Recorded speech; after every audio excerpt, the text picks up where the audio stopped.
So language, let's have a look with Romanian. Let's have some fun with learn Romanian.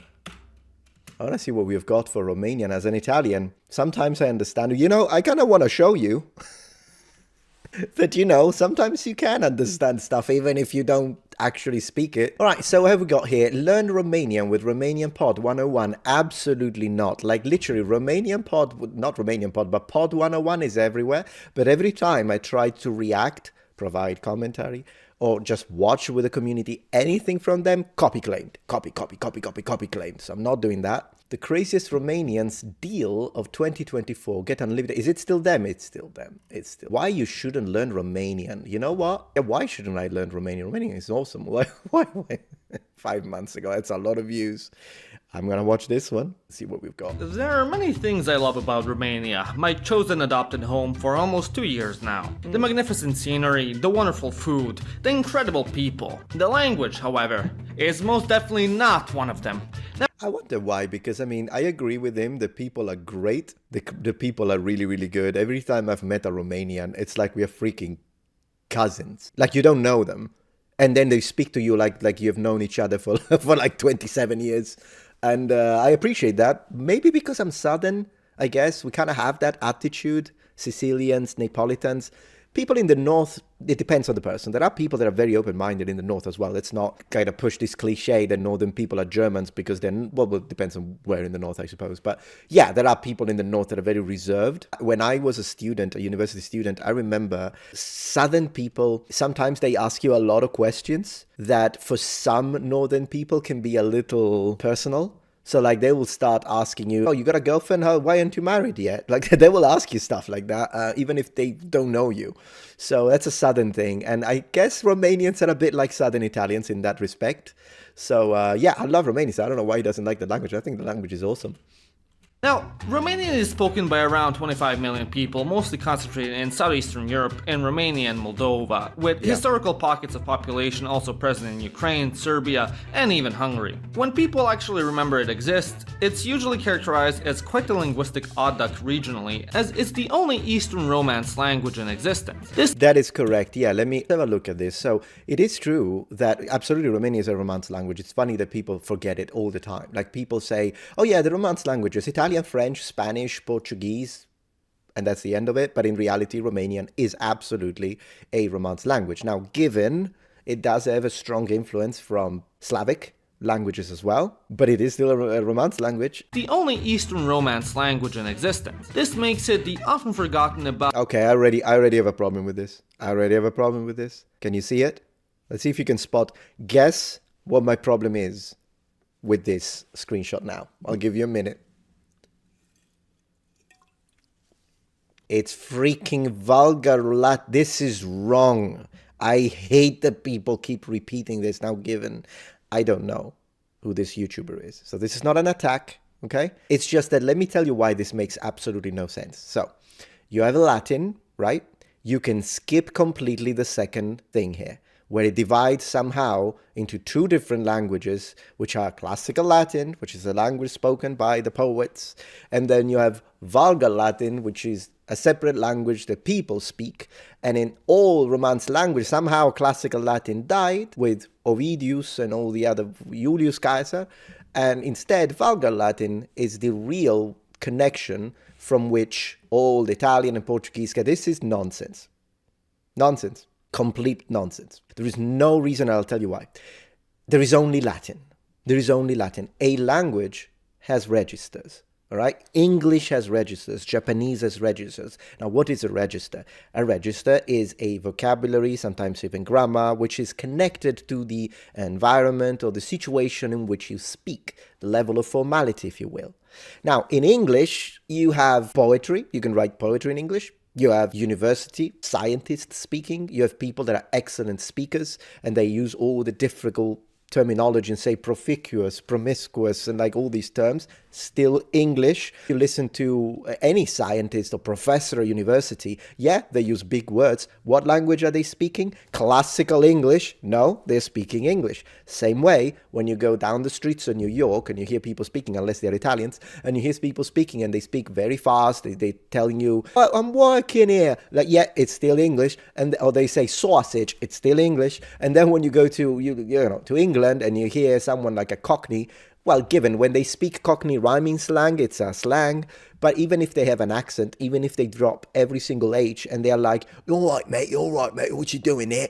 It's still English. And that's the same for estuary accent, Manchester accent, whatever you want. Australians speak English, even though Australia doesn't exist. It's all English. It's just that there are different levels of formality.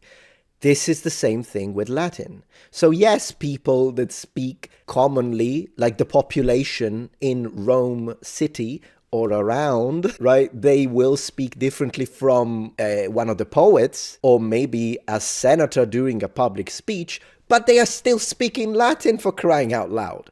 It's all Latin. So this idea that classical Latin did not, no, it comes from, it's the same language, just different. I hate it. Asha Diversity is a paid actor from Britain, by the way. He's not Australian. Look at this, Vulgar Latin, and that's where it comes. It's nonsense.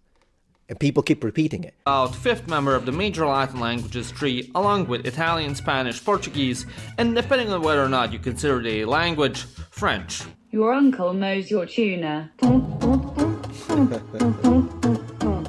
Romanians themselves are very proud of this fact, often Better call Saul. referring to themselves as a Latin island in a Slavic sea. Alongside this, the American Foreign Services Institute, which is in charge of educating those going into CIA coups and destabilizing fledgling nations, classifies Romanian with all the other Latin languages as Category 1, the easiest possible language for English speakers to learn. Yeah, I mean, he does have a point here. So even though I kind of got really mad, I was getting mad with the Vulgar Latin, I will get mad with the Pope if he says that. I'll get mad with anyone if they say Vulgar Latin. But he does have a point. These public statements, particularly from like governments or education sectors, when they say, well, this language is easier, so it's very subjective. So you always have to consider it as a very loose average. But let's see what problems he has.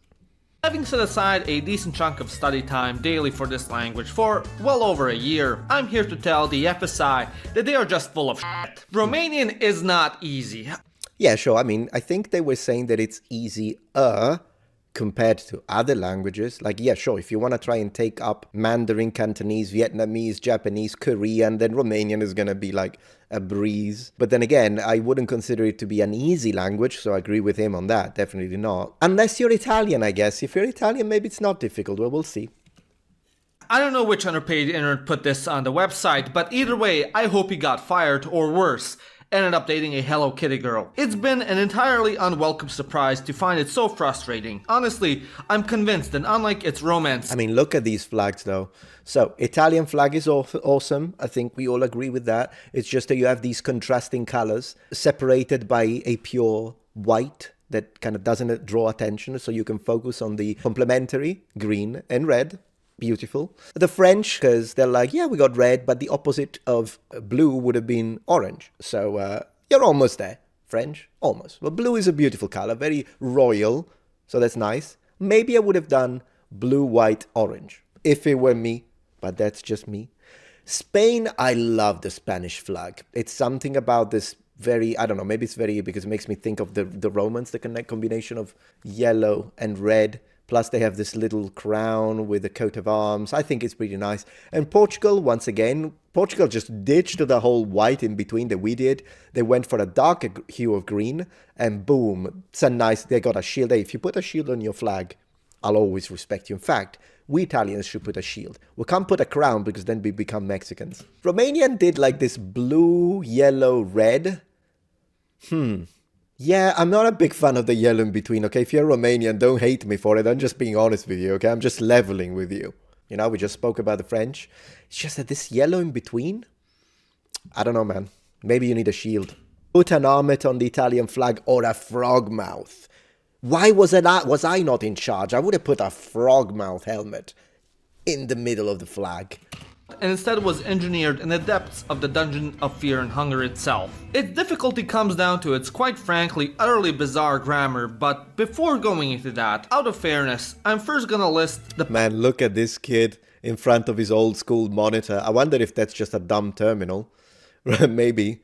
positives of this unique language. The vocabulary is quite easy to acquire and retain, and in my opinion is very straightforward and literal language to construct in daily use. Hey, he Bruce Lee in the background. Appreciate that. If you have a large vocabulary in English, you'll be able to find common Latin roots in a good amount of vocabulary. And even more so if you are, of course, Italian.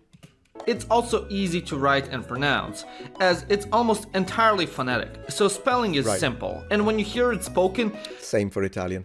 you know how to write it. It's also the most powerful Latin language, meaning that a Romanian speaker will learn the other Latin languages far faster than other Roman speakers will learn Romanian.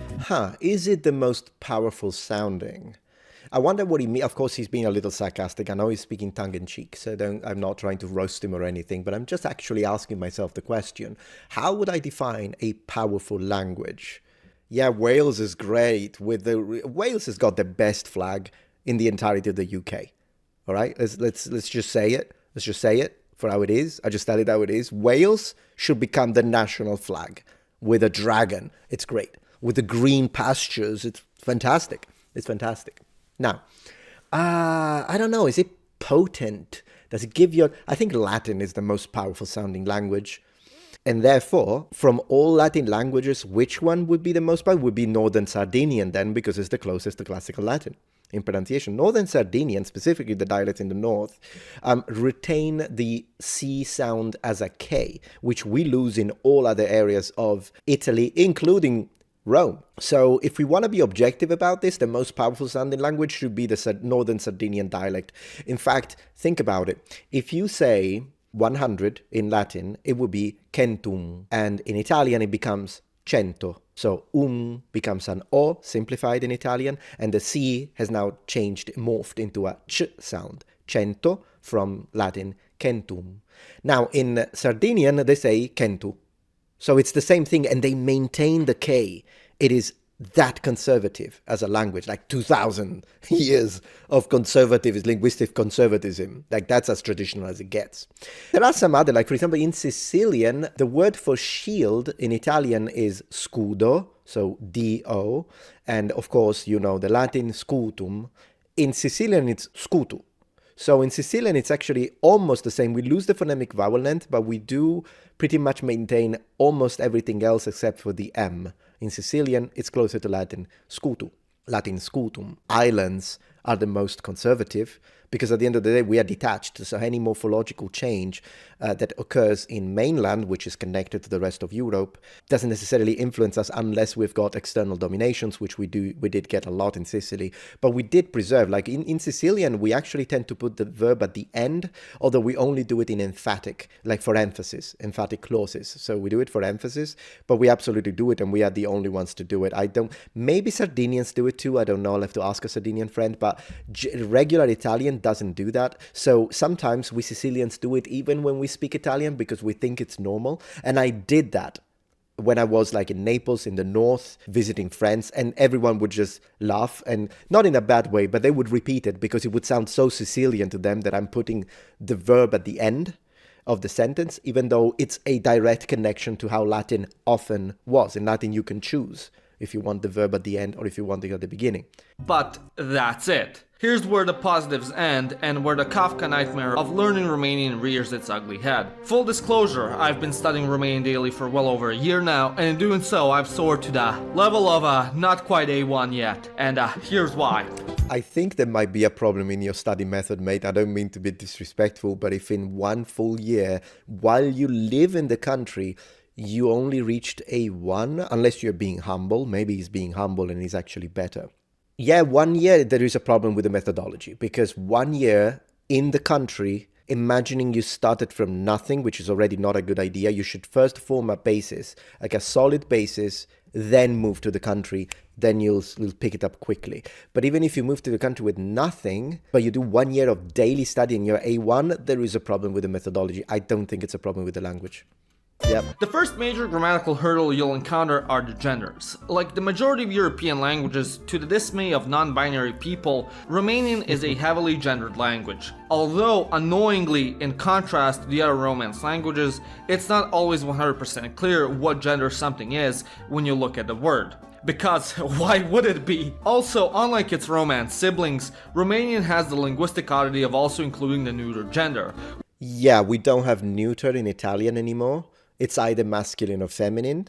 They did have neuter in Latin and they do have it in German, but not in, not in I'm trying to think if there is like an exception in Italian occasionally, maybe single word level, but... Which at first seemed like no big deal, but it actually is, and quite a big deal. Because, as it turns out, in Romanian, being neuter isn't its own gender. It means that a noun is masculine when singular, but feminine when plural. I see. Well, then that does happen in Italian quite a bit.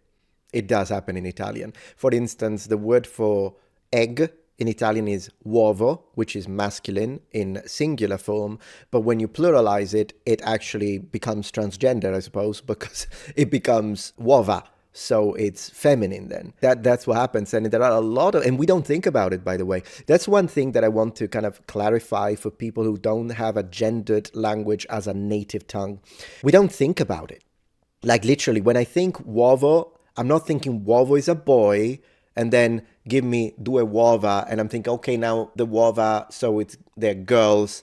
You don't really think about it that way. And when you do, the only case in which I would is if I were to make a cartoon. So if I'm making a cartoon and I'm animating a chair, because a chair is feminine, I would animate it into a girl, naturally.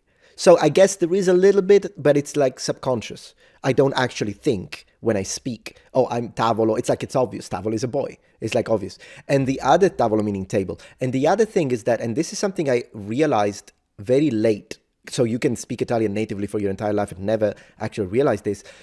But gender is connected to, I think, at least in my opinion, gender is connected to the article, not the end, not the word.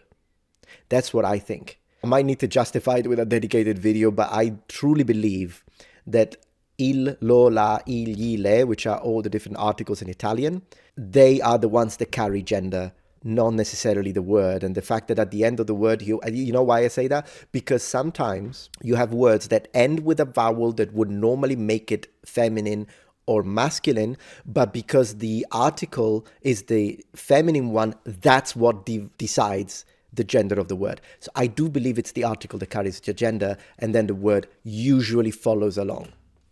And it's super common, with a ton of nouns that do this. From a linguistics perspective, this is so freaking weird that the only other languages I could find with certainty that do this are some Bantu languages from Africa like Swahili. Why this unique feature is so annoying has to do with pluralizing, which itself is such a miserable experience. I'd rather have my nails plucked out than have to generate window in Romanian. Masculine nouns aren't so bad, they end with a u or consonant, but also So interesting that masculine nouns end with an u in Romanian, because it makes it sound like an Italian dialect.